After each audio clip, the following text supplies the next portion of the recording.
Hello, friends. My name is Steve, and welcome to Page Turn Comics and Manga. We're here to talk Berserk Volume 16. I've been told. I lose track, so thankfully I have some help. But here are some friends to talk about the volume. Varsha, will you kick us off?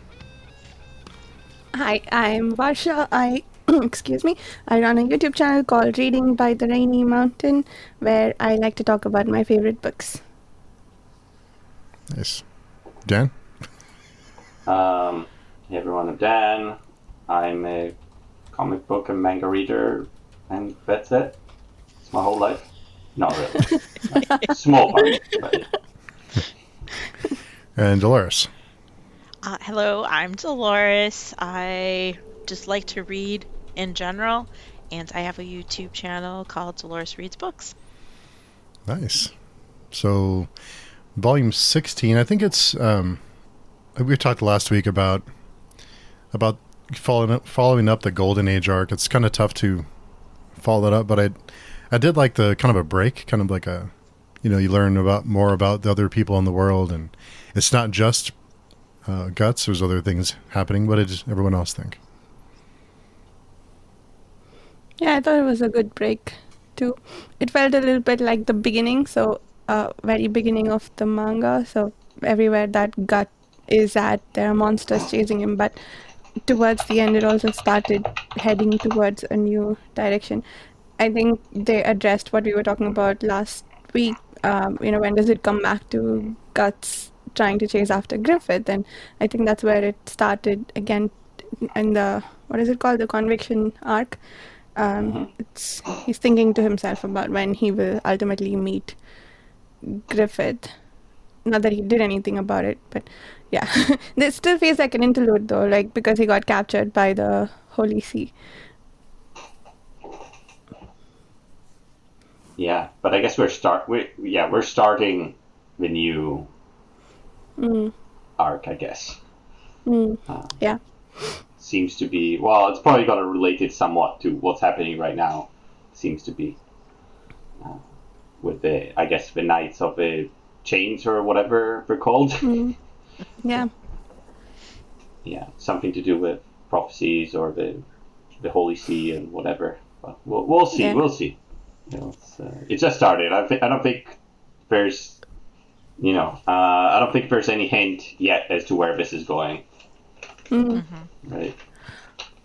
Were we guessing last time that the person who's at the head of the Holy See will turn out to be a demon? I feel like that's a conversation we had last week.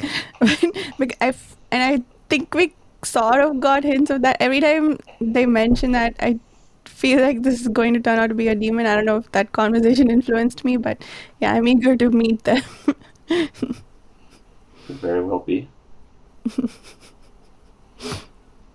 Yeah. But up to now, what have we seen? We've only seen these knights, and I guess they're sort of like, I don't know, I would guess like a Templar order. Like that's the sort of equivalent I think I can think of, like private, or like a sort of monastic order dedicated to the church, I guess, and to fighting. We've seen three characters, I guess, from this order, like the knight, the valiant knight, the knight that is a bit more aloof and doesn't care about probably the order and religion and stuff like that. I don't know what he cares about. And then the woman, which seems to be a bit inexperienced and probably some sort of conflict or weird association of ideas and things in her mind, probably. Yeah, maybe some weird S&M fetish. See, what were you saying, Varsha? Yeah. They also had an interesting power dynamic. It seemed like the vice commander was the one in charge, even though she was the supreme commander of that army. She had to keep reminding people of that. I wasn't sure if I misread the hierarchy there, but yeah, it turned out that she is the highest person in that army, but the other person's the one everyone goes to for advice. I I think she's just incredibly insecure about what she should be doing, and if she deserves to be there. Maybe she was a noble, maybe she was, It seems like a lot of them are. I think they're like just like nobles, just appointed there because, they're family, not because they're actually good. The only one we've seen being actually good is like the righteous soldier, the bad one, I guess. Azal? Azab? Yeah, that's something like that. Well, it's almost like she's naive. I almost laugh at her, and she's like, she thinks she knows everything. I'm like, you don't know about the demons. You're just so naive. You have no clue the real darkness that's there. Yeah, because I just sat there. I'm like, you're beating on the only guy that knows really what's going on. You're kind of dumb. Yeah. And there's that one panel where he's in the woodblock. And he's just got his one arm, and they took away his fake arm, and he's just been beaten up so bad, and they keep beating him. It's sort of, for me, it's like I felt compassion for him. It was like, God, why do you got to keep beating him? He's probably the only one that's going to be able to save you. To be honest, though, he sort of also doesn't really explain anything. He's like. Yeah. He could explain things, and they don't know. They just see him going around and a bunch of dead people everywhere. So it's sort of reasonable. I guess, but I mean, he could have revealed it just like he did with Jill, right? Because there's a scene where he shows Jill like the true darkness, and so she knows what's there because he like shows her. So I guess he could show them. Yeah. But he hasn't yet. I feel like that moment took a lot of effort for him, though. Like, he really had to push aside whatever his default anger, indifference, etc. are to really help the kid out so she doesn't follow him and get killed. And also, he typically doesn't care about that. He just let them follow him and see what happens. This time he wanted to stop her, I guess. So I feel like that's not something that comes naturally to him. So, to someone who is hurting him, he'd probably not open his mouth, it seems like. But yeah, I love that scene with Jill. I thought that was really well done. The art, especially. And it's, I think that was a great scene because you do think like Guts is kind of being rough. Like, he could be a little gentler with her, but once you see what he's constantly dealing with, it's almost like he can't help her, and she has to help herself. It's her battle, her side quest. Well, it's not a side quest to her, but it's a smaller scale kind of quest that kind of everyone goes through, right? I mean, we all have our battles. We have to face our own demons, right? So she is facing her own demons. Personally, I think Rosaline? Rosaline? Yeah. Rosaline. I think he should have just killed her. Yeah. Just offed her off, because she's just not gonna bring any goodness into the world. She's already corrupted. So just put her out of her misery. Take her out. Yeah. I mean, she did die in the end. Did she really die, or she flew away? No, then she falls into the lake, right? It shows her sort of falling into the lake. It doesn't show her drowning, but that's what it's implied. It implies that? Yeah. Oh, because I was wondering, too, if she was dead or if she was, like, wounded and would come back another day. I mean, maybe, but, it shows her falling into the lake, right? Falling from the sky. I need a body. I believe. I do too. I need like visual, like confirmation that the hit was done. Yeah, what does it? Leave the poor girl alone. Which then led me to this question. I'm like, so if you're a demon, don't you want Guts to like kill you so you can be free, or are you never free? I mean, she's going to go to the maelstrom, right? If he kills her, isn't that what happens to all demons? Oh, okay. She doesn't know, but isn't that what happens? So, putting her out of her misery would maybe lead her to greater misery in this case. Yeah, we never really, it never really says what happens to them when they get killed, right? Or if they, That's true. I know, but it was shown when they kill, when in the Golden Age arc, when one dies, you see the souls like dragging him into the maelstrom, and then the human body's left, right? hmm so they're just like fully damned then. Yeah, yeah. Once you Eternally accept damned. the, Yeah, there's like eternal damnation. Wow. seems like it. This is kind of a downer. There's like no escape. Yeah. Yeah, You make one bad choice and you're kind of done.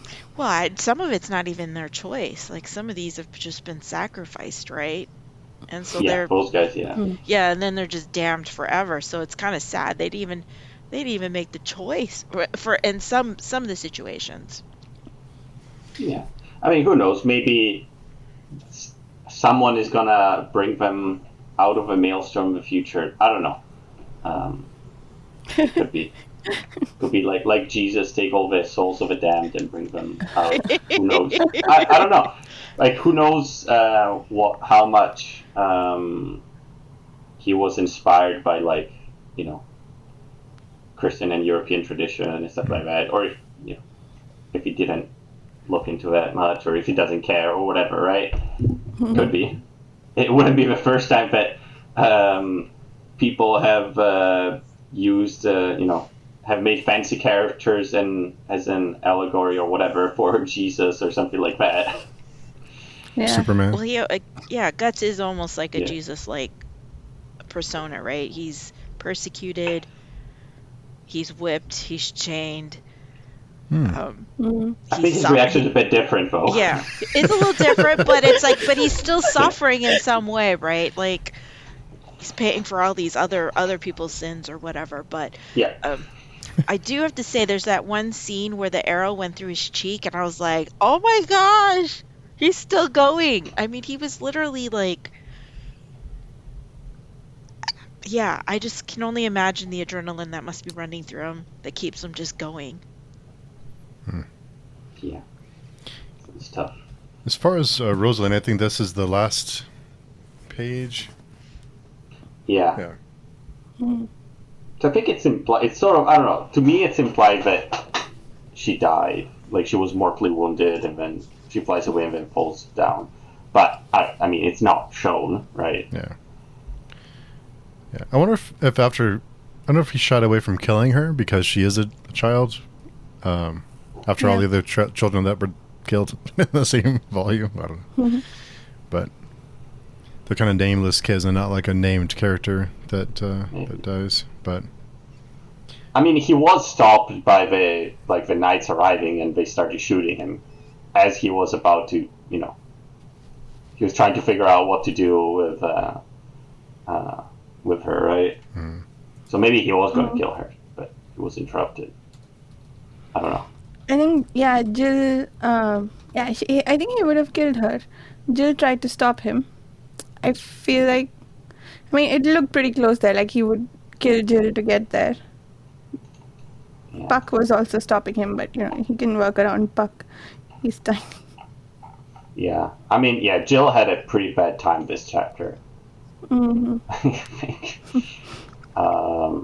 Like in the fire, and then she got covered by like transforming dead children from the sacks, and then she was like, she was looking like she was going insane. No, not amazing. Yeah. And then she just goes back to her house. There's no real happy ending for her, sort of. No, she sees the real world. Like her childhood innocence has kind of been crushed. yeah. I wonder. Yeah. Is the like the lesson here, like, don't run away from your problems, just sort of find a way to face them? Is that what the lesson is? Maybe. I think Guts is this character that, if you wanted to read him that way, someone you can look up to, someone who never gives up and fights through every battle. So he could be seen as an inspiration. And I guess in this case, the girl's literally taking it as an inspiration to fight her own battles, no matter what comes. Well, I mean, at that very last page, it says in a tiny village nestled in a ravine, difficult to see even from the air. I think I'm about to start my own little battle. So it's I don't know, it's kind of heartwarming. Like she, even though what she's seen, she's still gonna like trudge on. Yeah. And her dad, is it me or is like evil?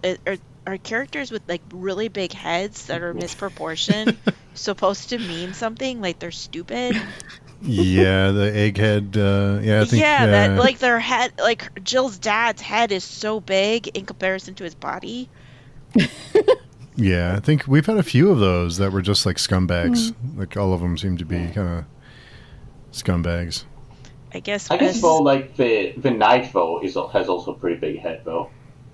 So, yeah, he not did. as big, but Well, he had a big helmet for sure. yeah. So but his body was a little more in proportion to him.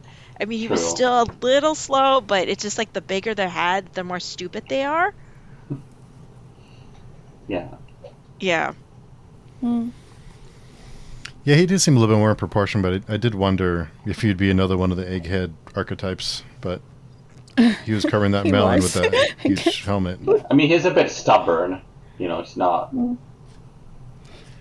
But he's also practical, right? In some ways, like he still has this honor code, and like there's a certain specific way of doing things. So he kind of has a code amongst himself, which I think some of the other eggheads don't necessarily have. Yeah, they're all pure evil, most of them. So I guess we'll just have to wait for our next big, egghead and be like, oh yeah, we know what's coming now. Yeah, we know that's the villain. That's the one Guts is going to try to kill. Yeah. For the most part. Sometimes not. I can't remember what's next, but yeah, I don't remember who the next egghead is. Well, I saw that. I think there is one soon, but I don't know There's how got to be soon. one, right? Yeah. Yeah. Yeah, saw that massive melon, and I thought, oh, here we go. But it didn't turn out to be. I was like, We can make some stereotypes about some of the characters just based on the size of their head. you get like a tape measure and be like, let me see. Yeah, Oh, yeah. can't trust you. Miura makes his own stereotypes. He doesn't use other ones.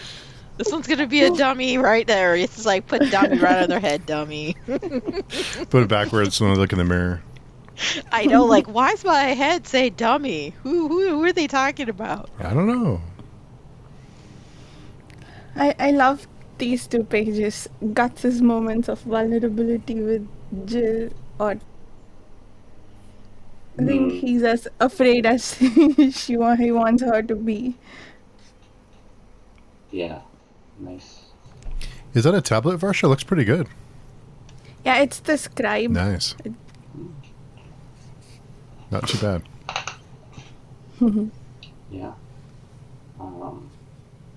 But yeah, I guess that's. I don't know. Do we have any other comments on the fairy arc, whatever you want to call it? What's it called? The children one? The The Lost Lost Children. Children chapter. Yeah. It's called. Yeah, I think it was a nice break from the heavy, really, because we have the Golden Age that's really deep and it like dives into the world and what's going on. But it was kind of nice to get like a side story for a little bit. We do get a little bit of insight to Guts and kind of what he deals with daily. But I thought it was overall. I thought it was okay. I thought it was good. No complaints. What'd you guys think? Yeah. No, it was it's sort of like a little reprieve, right? So we're kind of like building up to something bigger that's coming along. Sometimes you have to give the readers a little chance to kind of catch their breath, right? Yeah. I don't know. Maybe you could go adrenaline rush the whole time, but you might get tired real fast. Yeah. I mean, this arc in Fury should have been 1, 2, 3, 4, 5. How many is it? It's like once a week, so it's probably like 4 months of manga, or even more actually. So it is a fair amount of time, like time-wise, I guess, when it was released. Um, but yeah, I Yeah, guess for us the- it's much easier. Yeah, we have the luxury of actually being able to like binge read them, right? For the most part. Yeah, can you imagine being at this time, like reading it as it was coming out, and like, what's gonna happen? I want to read. That's What how is you get them Griffith gonna hooked. do? I Yeah, know. Where'd he go? Who's gonna come up next? Are we gonna see more big heads? yeah, Yeah. yeah. Like we know, but it's it's just like a month, and we're gonna go through like so many chapters, and we're Mhm. gonna see more of Griffith and other stuff. But if you're at that time, you're like, oh, maybe next year, maybe 2 years. I yeah. kind of think about that. I think back then it wasn't like a big deal to wait for things like it is now. Because back then it was like expected to wait. So it wasn't. Yeah. But I think now we're just used to like, I want it now, like, or I'll wait for the trade or whatever. Because it's nice, and I do the same thing. But I wonder, like back in the '90s when this was published, if it was, because I think back when I was getting like reading like X-Men comics in the mail, I get them in the mail all crushed and stuff. It didn't bother me too much. You just like one of those things, or waiting weekly for your favorite TV show wasn't like a big deal, and you couldn't record it; you had to like catch it at the time.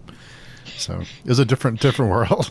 A different world. Well, and Yeah. it's instant gratification. We can blame Netflix for some of it, right? Because when they would release a new show, it's like you got all 10 episodes at once. Versus before, yeah, you just had to wait week by week. Like, oh, what's going to happen next week? Yeah. Mm. I think it's also like limited availability of stuff in the past, right?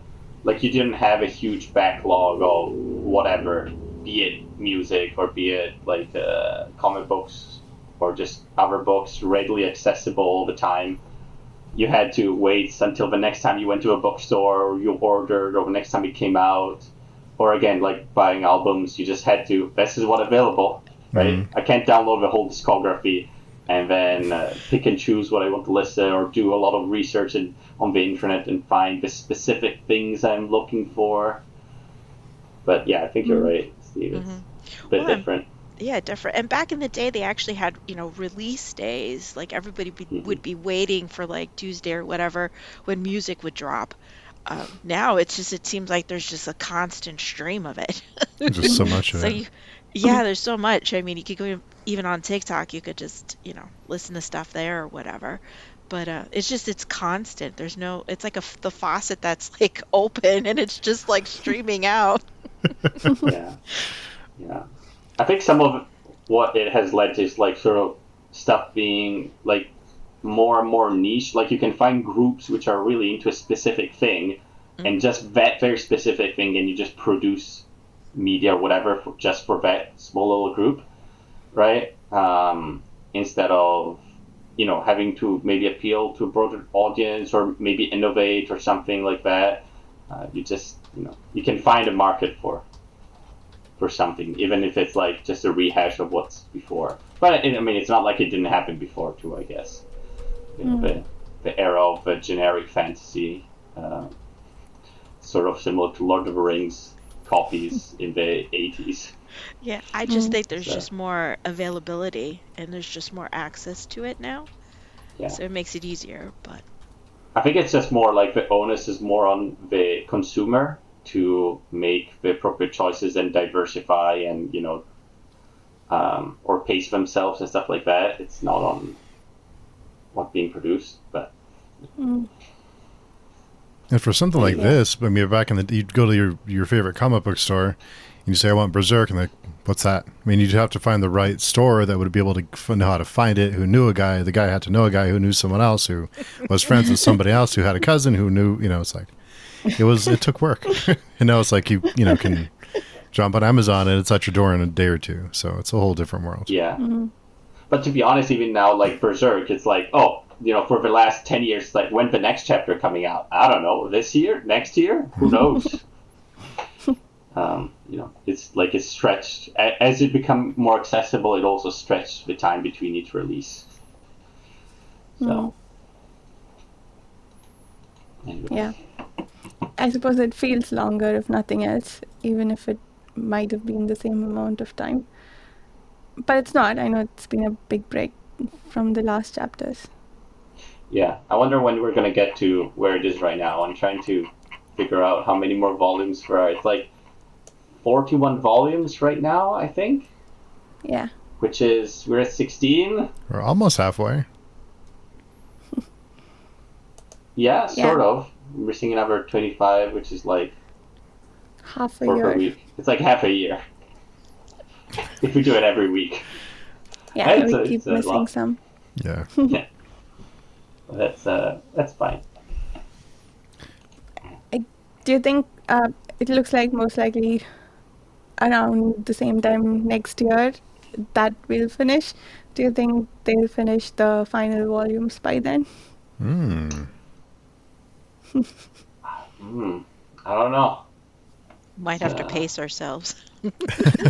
Yeah, as we get closer, Yeah. start like breaking it up a little bit. I know. You don't want to get to the end and the end's not done yet. How disappointing that would be. We'd be those people in the 90s going, when's the next one Oh coming my out? god, yeah. I know. I I want can't it now. wait. Yeah, exactly. Now. I don't know what the current release schedule is, or if there is a hard release schedule. I don't know. I just see every, like, not very often though, like the new chapter, but I don't know how much is missing. Trying to read here if there's anything.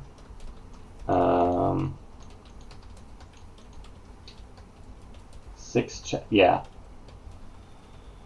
chapters, series resumed. I don't know. I don't think we know how much is missing yet. Hopefully not that much. Hopefully not. We'll savor what we have now then. Yeah. But yeah, I don't know if it's a spoiler, but I don't know. You know, it's not progressed far enough that I can predict how it's going to end. So take it what you will. Might mean that it's just going to wrap up very suddenly, or maybe not. I don't know. Or it might go on for a while. Yeah. Yeah. Okay. I just hope Griffith gets his comeuppance. That's just my thing. Yeah. I hope Guts sacrifices him. And then becomes a replacement demon. I know, but then he got his comeuppance. That would be cool though, that kind of recursion. He must become an extra powerful god to be able to sacrifice if he sacrifices someone like Griffith. Well, he has, Guts has so much rage, right? I mean, there's a scene in the book. I wrote it down because it was kind of a cool quote. I'll take my urge to kill and black everything else out. I mean, he just like goes into this full-on rage. Like a berserk. Yeah. Yeah. It's like, oh, that's why they call it this. He goes berserk. Initially, when I thought of Berserk, I'm like, okay, that must be the main character's name, right? And it happens to be Guts, and it's kind of like, well, why didn't you just call him Berserk? But maybe it's more of the action of Guts going into this Berserk state than anything. Yeah. I wanted some people's thoughts about. So we see the skull guy on the horse. Oh, yeah. Does he have a name, or do we just call him the Skull Warrior? Or I can't remember if he has a name. He was something king. Yeah, he makes his appearance like right after the Lost Children arc ends, and then we're into the new arc now. What's the new one? I think it's just called the Skull Knight. That's what his entry in the wiki is. So he makes his appearance, right? So I'm thinking, is he like some sort of like god figure in the sense of like, is he the one that's really behind? He's like the puppet master, sort of like doing these like string things. Or is it Guts? Yeah, I just thought it was interesting. He makes, Maybe. but he just makes. He makes a short little thing. Oh, and then he eats the little behelit. Is it like, is he the keeper? Is he the keeper of them? Like he's got like a belly full of them. I know. So is he like regurgitate them to like put them out into the world and be like, okay, go find what you need to find? So it's almost like, how is he sort of the keeper of everything? I don't know. He just like chomps on it, like, hey, it's lunch time. Chomp, And chomp. when you're tied to the fact that those eggs open their eyes and weep sometimes, I, that was a disturbing thing it to watch. was. It was just weird. He like ate it. And then Maybe it makes him more powerful. Yeah. So is he the collector of Yeah. them? I don't know. Or maybe he's like, he doesn't want other people to get them, and that's why he's collecting them, so he's just keeping them sort of safe. Because he does seem like a good guy, Mhm. Well, like that he has some control over his, evil tendencies, maybe. But I don't know. So he's a vault keeper now. He's got a bunch of them in his belly. They rattle around when he's on his horse. In his I belly. know. And how come we can't see it when, he eats it, like go down his gullet? Just, Maybe the rest of his body is normal, and only his head is skull. Yeah, skull. I just, Yeah. I It don't would have know. fallen right through, so really he's just hiding it in his clothes. Yeah. Yeah, it was interesting to see just these few pages of him. He makes reference Yeah. to Guts, the struggler. Like, ooh, he's just scorching the earth, man, of everything and anything. Is he just following Guts? Is that why he's always around? Just looking at him? Or is it his guardian angel? Like, he actually is looking out for him? I mean, there's just different ways. But it's interesting because he does make a comment. He's like, can he continue to walk it as a man? So is he implying that, eventually Guts is going to raise to, like, godlike levels? I don't know. Just thought it was interesting. Or maybe he's like, Guts is also gonna find he's better at, and is he gonna sacrifice something to be able to get the power to fight Griffith? That's how I interpret it. Is like, is he gonna stoop to his level of Griffith to try to fight him? Well, he'll have his own dream, right? He'll have his own path. I guess if His you go back to vengeance could be a dream. Yeah, that's the thing that propels him forward is like vengeance. I don't know. He could sacrifice his demon baby. Would that count? I don't think so. I think he would have to sacrifice like Casca or something. Oh, That would be, if you think about That it. would be worse than what Griffith did to her. I don't know. Could you? I mean, if you're Guts, and in order to like beat Griffith, you have to sacrifice something you love so dearly. Would you be able to just like sacrifice her so you could go and fulfill your vengeance? Would be pretty dark. Oh, I don't know. That's tough. Unless she was so far gone. What if she had cancer? And she was gonna die anyways. I mean, seriously, like if she knew she was gonna die, don't you think she'd be like, "Well, kill me because I know I'm not gonna die." Oh yeah, let's damn her forever to the maelstrom of hell. But if she knew it was gonna be like, well, if I give myself, I mean, this is just a thought. It's just like when have you ever seen the movie Alive? I think it was Alive, where they're on the mountaintop. they eat each other? Yeah. I always said, if I went down and I was with my loved one and I knew I was dying, I would look to my loved one and say, you know what, if you got to survive, because I know my time's coming, you got to eat me, man. Don't even think about it. Just, I'll take one for the team because I'm already going. I mean, could you do that? Would you be able to like look at somebody and say, you know what, I know if you can survive, then you got to eat me. I don't know if it would count as a sacrifice in this world, sort of, because it's like, is it really a sacrifice? I think they can, they need the intent of actually sacrificing something, right? So it's really, so in some ways, is it you're taking away the other person's choice to choose what becomes of them? I think it's more powerful it's more powerful for you to basically say, I give of myself versus like, well, I'm just going to take it.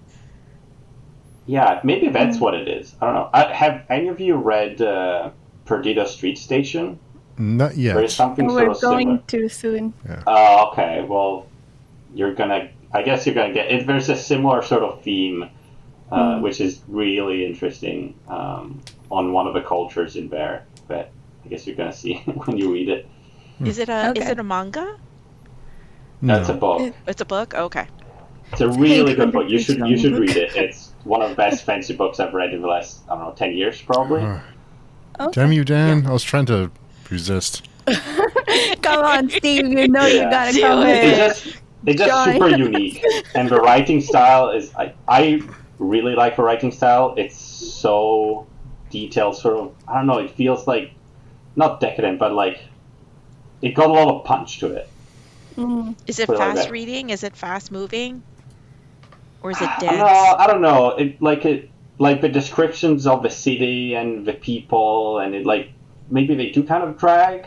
I don't mind because they're very strong and powerful descriptions. They're not just like describing the hills are high, whatever. He just uses a very imaginative like language to me, and which I really like. And the main character really is the city. It's not the actual characters. It's the city.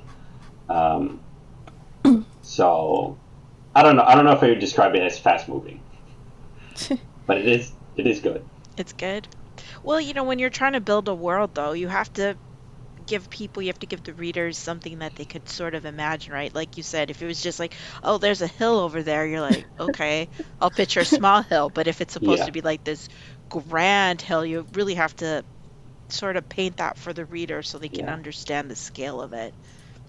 Yeah, and especially if you're like building a world within established tropes or established genres, it's easy, sort of, because you just reference them and you don't need to describe everything. If you're describing nomadic people invading, it's like, okay, the Mongols, whatever.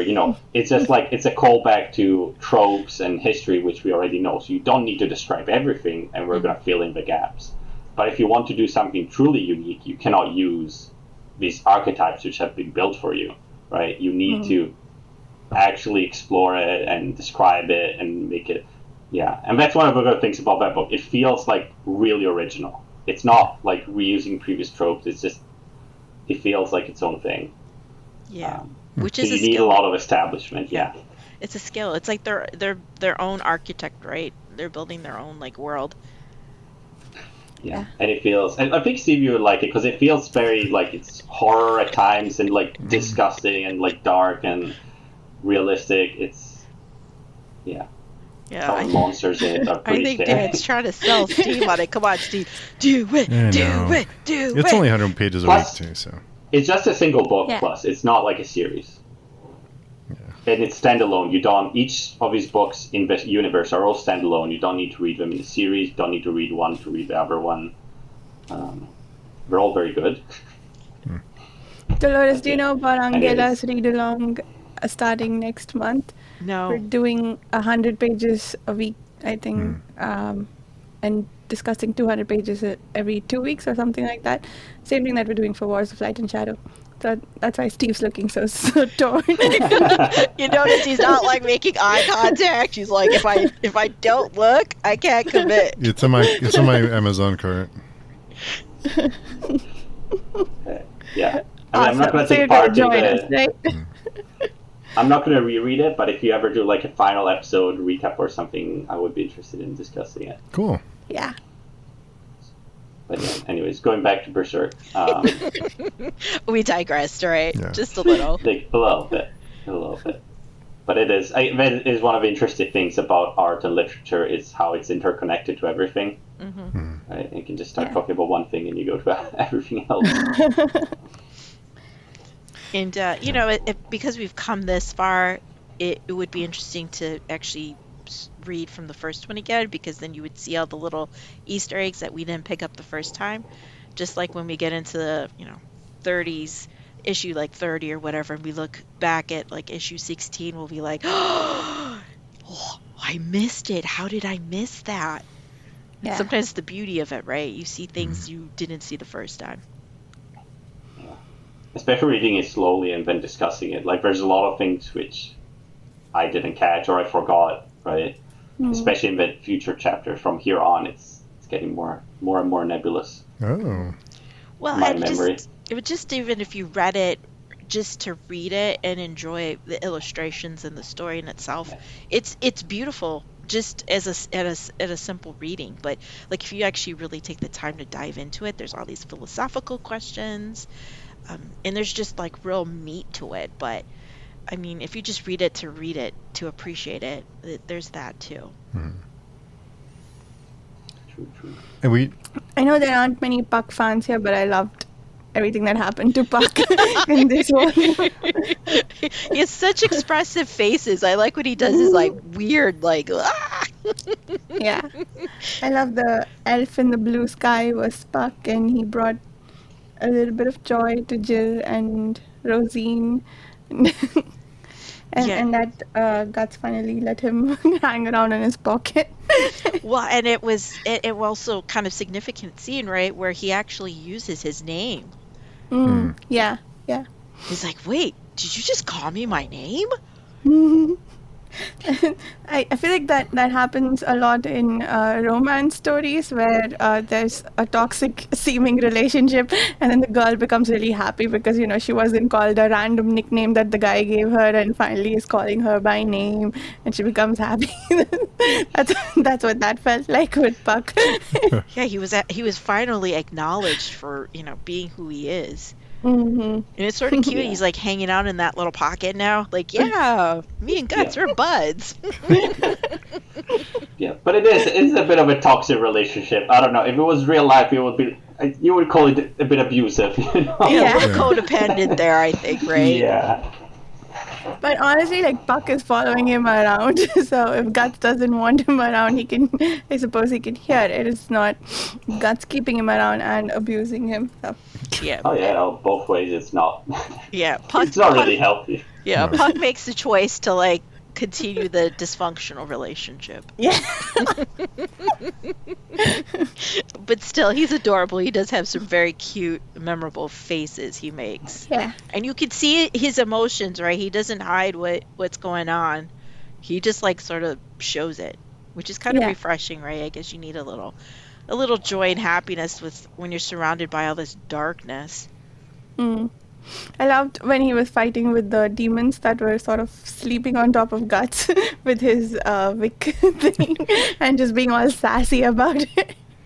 Well, yeah, I don't think you want to be nice to the demons. You can't walk up to him and go, excuse me, could you, please leave? I think you got to take some action and be like, get out of here, and beat them with, their little wand or whatever. Yeah. So that was cute. We're gonna move on to talking about the conviction arc. Yeah. So I don't think it's very cute. Up to now. You don't think he's cute? No. You don't think Guts is cute? You No, wanna fight me on that, Dan? Not my Sorry, type. not Guts, Puck.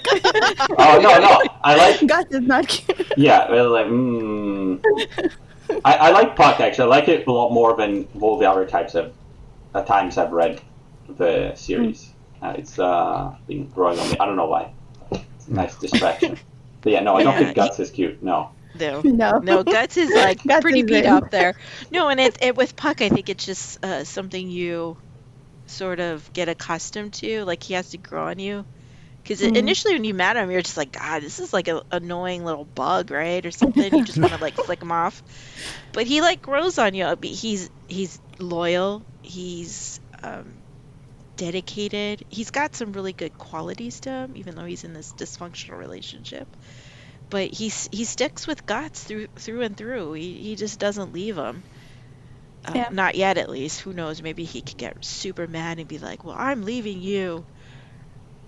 And I think he would leave and still come back. So maybe because at the beginning we were waiting to get to the meat of it, and it's like, oh, I want the dark parts. But now we've had a bit of it, and we're like, oh, it's fine to alternate it a little bit, Yeah. because we've had a bit of our fill, not completely, but. No, we just need a little comic relief. Just a little, not too much. Just sort of a nice breakup from all these demons. Because, I mean, who wants to deal with demons all day? I mean, I know Guts does, but... He's also sort of necessary for storytelling, no? Because, like, how else is Guts going to keep fighting demons night after night if he doesn't have something to heal him? I suppose, it could have just been a big pouch of elf dust, but instead we have the elf himself. Yeah. It's sort of like the D&D, oh, I take a long rest, I'm fully healed now. Yeah. Whatever happened the day before. It doesn't matter. Yeah. You're fully rested. The only thing they think the artwork can be a little jarring sometimes because you go from really dark and like grim and like demons and people, like kids being burned alive, and then it's like this really like classic, I don't know if it's classic, but like this typical like anime, like over the top kind of like happy face, and it's like, it's weird. But I guess I don't need that kind of thing, but I think some people do. Like some people need a break. Like they can't be too much. They need like something like kind of like with Beyond Redemption, like we're reading that now. Like you need a little bit of humor to mix things up to kind of lighten the mood, I guess. But so maybe that's what it was. Yeah, and I think we're heading into a chapter which looks to be pretty dark. Usually, when there's a church in a grimdark fantasy book, it's not good. Yeah. Not great. And Guts is in a cage. Yeah, I mean, that's like the cliffhanger, right? You see this like little demon coming up and he's like in this cage. It's like, okay, this will be interesting to see what happens next. I do like how he laughs at them because they take it so seriously, and she's well, I think Danny mentioned she's insecure, and she's trying to overcompensate because he's not giving her what she wants or what was expected he to give her. So I like how he just kind of laughs at her like, do your worst. Like I've been through it. Like you don't scare me. Yeah, she wants him to submit, and he just is looking at her like, I'm not submitted to you. Get out of here. I was in the mail. Joke. Yeah, you don't scare me. Yeah, I mean, she's just ignorant, right? Like, yeah, you think you're like the top dog. There are demons out there that would eat you alive. Yeah. Even her hairstyle makes her look young and insecure, no? Mm-hmm. Oh yeah, like with ponytails. Yeah. So, yeah, pretty juvenile hairstyle, I guess, like those ones like that. Yeah. Just, I mean, at least give her like the Princess Leia, right? Buns. Wouldn't that be better than like the little pigtails? Yeah. Oh yeah. I think it's on purpose to show that she's like naive, right? Or she hasn't emotionally grown up or something like that. You know, it's some sort of link to childhood, right? That's a good point. Yeah. An experience. Yeah. Because you look at her, she just, I don't know, it's not like she can command people. Like, do you know what I mean? Like, you see certain characters and you're like, okay, that character has a presence. This one does not have a presence yet. She's just kind of like, Doesn't have charisma. Yeah, she doesn't. She's not a Griffith. Definitely not. You know, there's no charm. Like, even her subordinates sort of question her. And yeah, she was probably given the role because she came from like some noble family. Yeah. That had money. As it happens. Yeah, I mean, there's even the scene where what's the other guy, the other knight, something. Yeah, the weird head. Well, maybe just call him weird head. He looks at her and is like, "Is that the first time you've drawn blood?" Like, she's never really been to battle. Where there's blood everywhere. I mean, like, this is her first time, and she's kind of like, ugh. So, yeah, very inexperienced, very naive. Has not really seen the world for what it is. Yeah, but it's interesting because I guess she's sort of like, she's naive, but she's also like, I guess, torturing him, which is not naive. It's a bit more advanced. Yeah, flogging someone. But I mean, or it's a naive person's idea of how to be tough. Maybe, yeah. Yeah, to bully someone, right? I'm going to bully you into submission. I'm going to get you to give. And the only way I can do it is through violence. She's not flinching from that for sure. Or she's trying to be hardened, if we want to read it that way. But she doesn't seem to hesitate bef- before hurting him, right? She's okay with inflicting injury, so.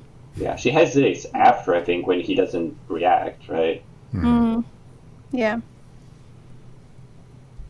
I don't know. Well, we're gonna see. I thought it was interesting too that it's like, well, from Guts' perspective, I guess, like, Guts, he's seen the demons and everything, but he doesn't believe in, like, a good god. He only believes in the demons, right? I guess because he hasn't seen it, but, once you've seen the demons, it seems more realistic that there would also be some other counterpoint, maybe.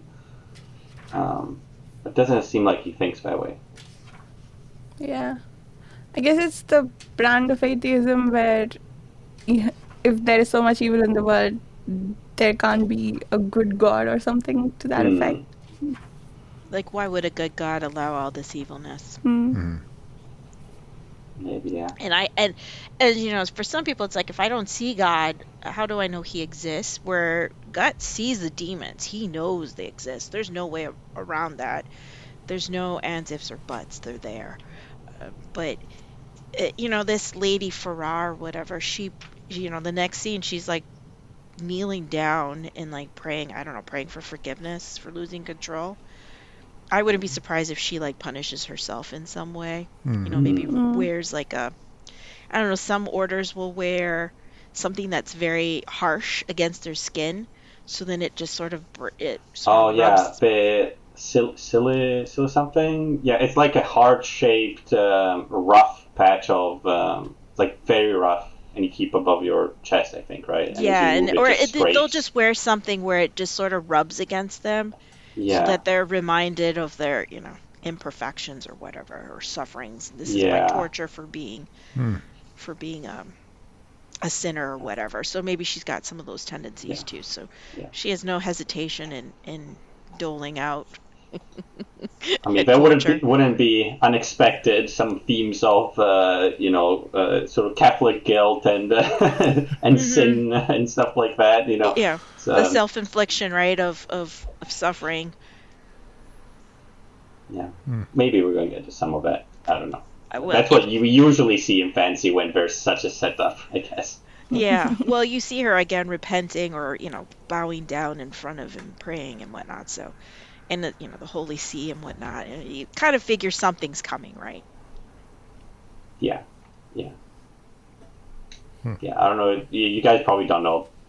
You can't even predict what's going to come.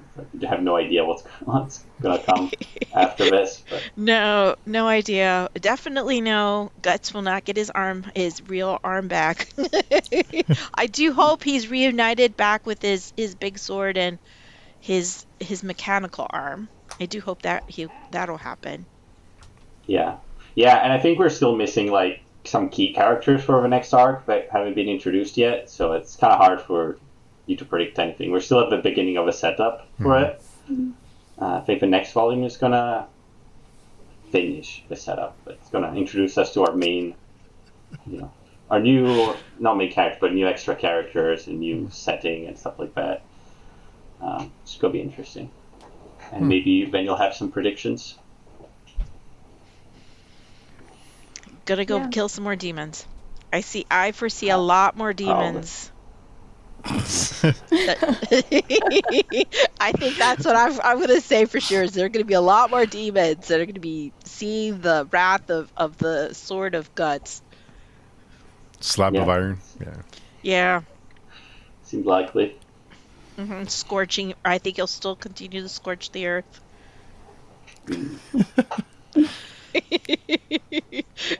Maybe Rosaline will come back. I would see, unless you see the body. I think she's out there somewhere floating around, recovering. Plotting. Yeah, plotting her. Yeah, or she's gonna try and steal Jill again. So maybe we'll see Jill again. She might be too old for her by the time she's ready, unless she just does the D&D thing and like, I rested, I'm fine now. Like, that's not good. Well, who knows? Maybe she's gonna be a childlike, figure for the rest of her life. But yeah, if she makes an appearance, I wouldn't be shocked. Yeah, true. Yeah, we saw her in the Golden Age too, right? Yes. Towards the end, we saw her. Yeah, she Yeah, I made think a when all the brief.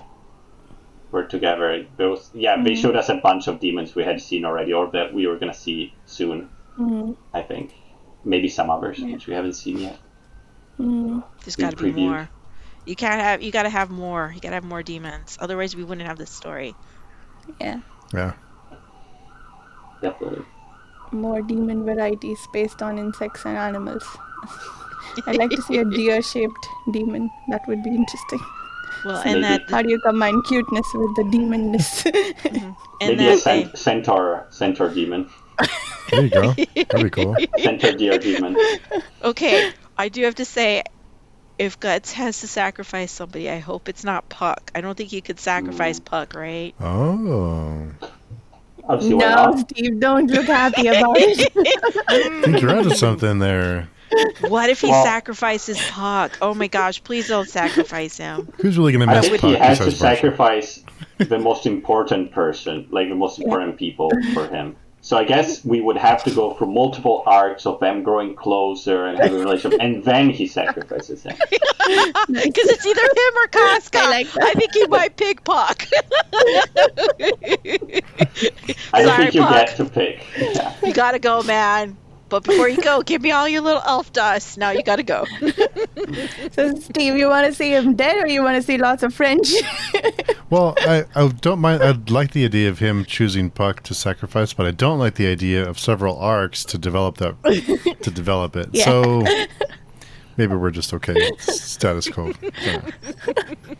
I don't think he would get the choice. I don't think you get a choice to who you sacrifice. I think it's the person who you least want to sacrifice is the person you need to sacrifice. Probably.